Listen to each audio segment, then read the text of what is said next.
Сега, задаване. Два вида задаване. Частично и пълно задаване. При частичното задаване човека кашля. Така, кашля. Това е естествена реакция на организма, когато има нещо в дихателния му път, в трахеята и се опитва да го прочисти. Логично.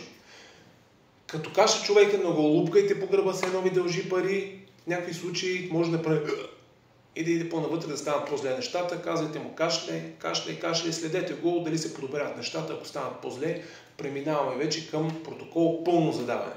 При пълното задаване човек или не говори, или издава така гъргорещи звуци, или има ни свирещи звуци, като това означава, че като не може да издаде никакви звуци и имаш абсолютно пълно запушване. При гъргорещите или свирещите звуци означава, че имаш почти 99, там 95, 6, 7, 8, 9% запушване, което си е като пълното запушване. Човека може да изглежда с много укорен, оплашен, дори вече може да е почнал да пребледнява, да посинява и това е заради липсата на кислород, както може да се досетите. Протоколът е следният. Това подхода. 5 удара по гърба или 5 притискания на диафрагмата, наречени Хаймлих маньовър. Доктор Хаймлих, роден от щата Делауер, където идва думата Делавера, не сме измислили българите. Просто да знаете, това няма нищо общо с маньовъра, малко обща култура. Знаете, не само здравна, и общо. Сега, ударите по гърба. Имаме и голям човек. Ще ви покажа още по-голям от нас. Човека, не го въртим ние, показвам само, застани да сме на 90 градуса завърти. Ние трябва да застанем на 90 градуса спрямо него. Той гледа натам, аз гледам тук към камерата на 90 градуса. Защо го правим това? Малко назад, сега ще го наведем напред, за да използваме гравитацията.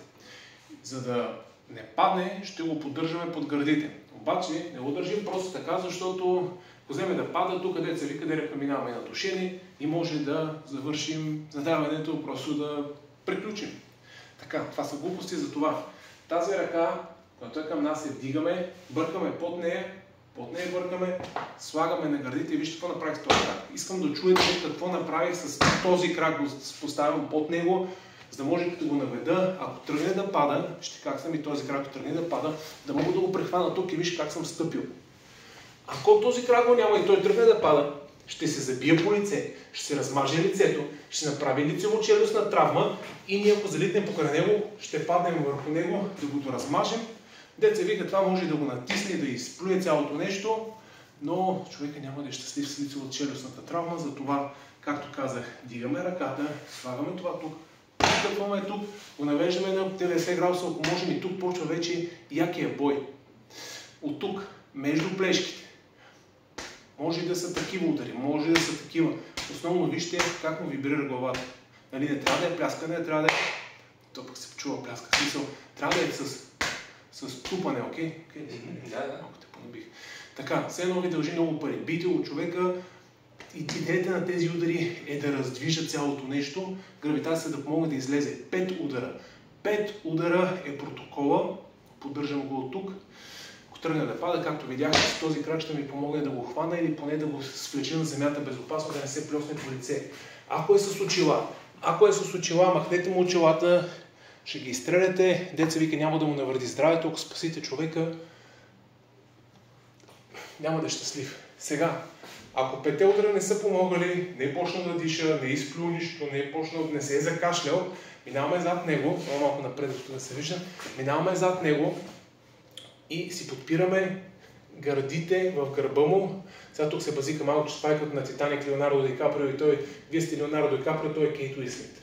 Сега не го правим това с човека, просто показвам, че трябва да му бръкнем под ръцете и сега ще поставим ръцете, обърни се малко тук, вижте как са моите ръце, един умръл се стиска, другия идва върху него и тук някъде му е слънчевия сплит, тук някъде му е пъпа, някъде под слънчевия сплит между двете, от тук. Значи натискането е към нас и нагоре. Това го чухте, нали? Притиснах, но това беше с около 20%. Неприятно ли беше? Не. Добре, там го правим на тренировка, го правим с 10-20%, не повече. Не искаме хората, все пак, той е диафрагмата, му и стомаха, тук не искаме.